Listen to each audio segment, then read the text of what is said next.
everyone could have a super intelligent and super helpful robot companion. Then all this could be possible if everyone really contribute to innovating in the AI and in the application field. And related to that, I know many of you are interested in one of the hottest topic, that is the AI agent. So what is actually an AI agent? People have been talking about it in different verticals, in different applications, but essentially an AI agent would be equipped with perception, which is like human, right? So we have our 5 senses. We can hear, we can see, we can talk, and we can do a lot of perception and to sense our world. And also, it can make decisions and take actions towards some mission-critical or goal-oriented tasks. And as of today, the agents you have seen either powered by large language model or visual language model, and hopefully in the near future would be much more multimodality powered agents. And there are vast amount of applications. We have seen agents for customer experience. We have seen agent to, for example, come up with this slides and just give it some good ideas, and it can make it beautiful, and it can generate the visually aesthetic aspect for it. And of course, there is a lot of applications in the robotic applications. And this is a fun figure that is generated actually leveraging large language model. This is a SQL code. Basically, to explain what is an AI agent. As of today, many of the agents has, as I mentioned, the perception module to perceive from different sensors, either a camera lens or microphone, or different kind of touch, and also different kind of other sensors. And there is also a module to take actions. So not only you need to understand what's happening, and hopefully towards that, you can take action, whether you want to fetch for a bottle of water, or you want to send a message to a customer, or you can interact with other human by voice or phone calls. So those are actions can be taken. And these two can be connected with the decision making module. So basically, either from the perceived information or from the potential action that needs to be taken.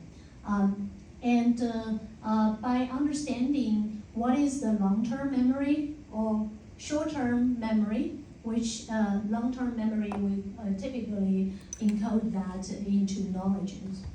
And everything can be planned before you take that action. So as you can see, agent is a very complex system. It's not a one simple API call for a large language model or a visual language model. So that leads to one of the biggest challenges. So basically, why there are so many AI agents when people are making demos or showing fancy ideas, but in reality, in the real world, why there are so few applications that really works and making business impact. One of the top reason is, there is limited data for training and refinement. Why say so? Because if we believe Gen AI is going to transform how we interact with products, how we interact with services, even hardware devices, then the transformation can be taken when we have a good understanding about how we will, as human, we will interact with the product, the service, or hardware devices. But such data doesn't exist in the past, right?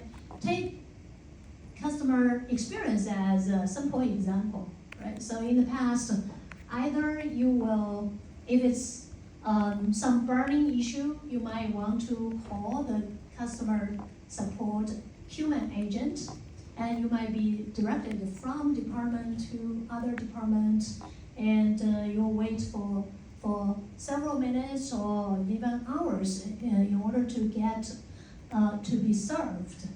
So by that time, you probably are already unhappy, and your behavior will be very different than when you first run into some of the problems, and there is an AI agent that geniusly want to help you and solve your problem and treat you with a VIP experience, right? So that's one example. The other example is, okay, if I have a less important problem, I might file a ticket, or I might send an email that I can wait for days in order to get the answers. So such data, many of the companies already have it, but it's unhelpful for you to learn your AI agent. That might trigger, that might bring you a lot of unhappy customers, right? And then if we talk about, if we look at how OpenAI and Google or Gemini and other models, why at the beginning ChatGPT is significantly better than others. But if we look at GPT-2, GPT-3, that people are wondering whether it's going to cut it, right? So that is essentially ChatGPT. There have been over 100 million users who are contributing data, contributing their behavior, and can consistently be perceived and aligned by the large language model and refining of the large language model.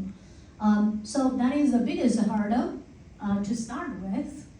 And in addition to that, there is latency and accuracy. So as I mentioned, the AI agent needs to take so many steps from planning to understanding to perceiving it and to taking action on top of it. So each of these steps, if you think of it as it's a foundation model call, if it's a API to a visual language model, each of these steps is already what is people have been complaining so slow in the foundation model side, right? So then some of the models they are some of the models can be made small and which can be efficient, but then they might not be accurate enough. And remember, there are multiple steps in the AI agent.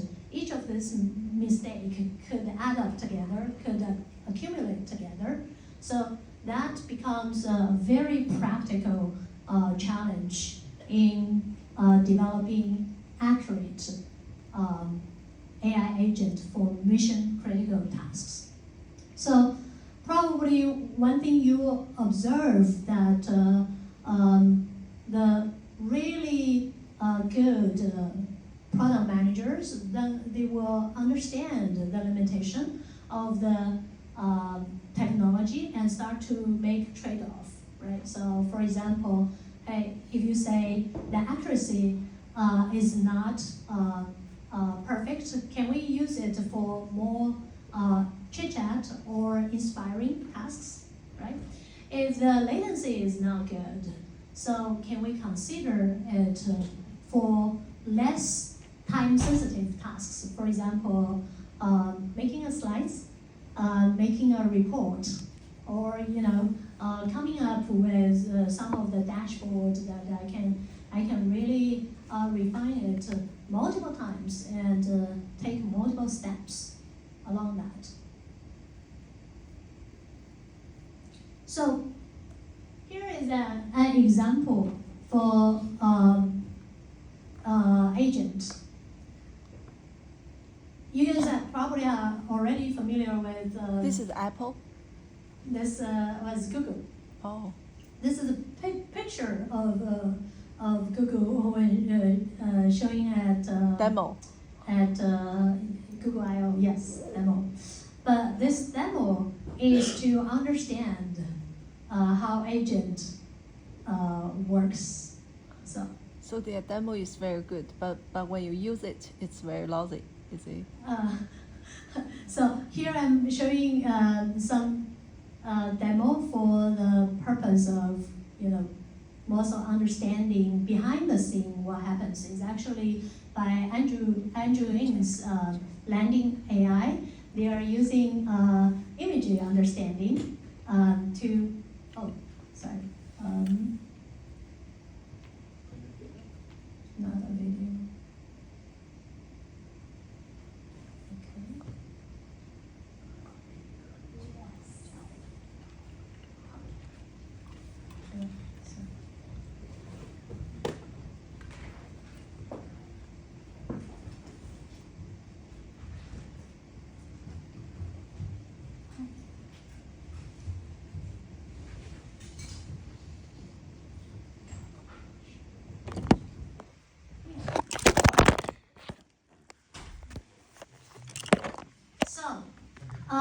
Here, basically, it shows how AI agent can understand an image and come up with the related code for it.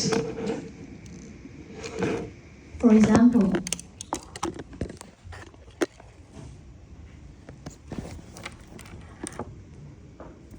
as you can see, here is the image, and you can give some prompt to guide it. And here are the multiple steps. First, you want to create instructions. And then, based on the instructions, you can try to understand what are the tools associated with it. So this is a factory. They want to check the safety issues on the factory, is it? Yeah, therefore you want to detect how many of them are wearing helmets. And based on the tools retrieved, you can try to execute code. And of course, this has been successful because we can execute it. And here, you can see 4 people who are wearing helmets. But look at this. This is just one simple task to detect how many people are wearing helmets. But if we count how much time has gone through this. 33 seconds. This is almost become very challenging if you are applying it in a mission-critical, time-sensitive tasks. But if you are applying it in the offline tasks and you're reviewing how many people are wearing helmets, then it might be a plausible approach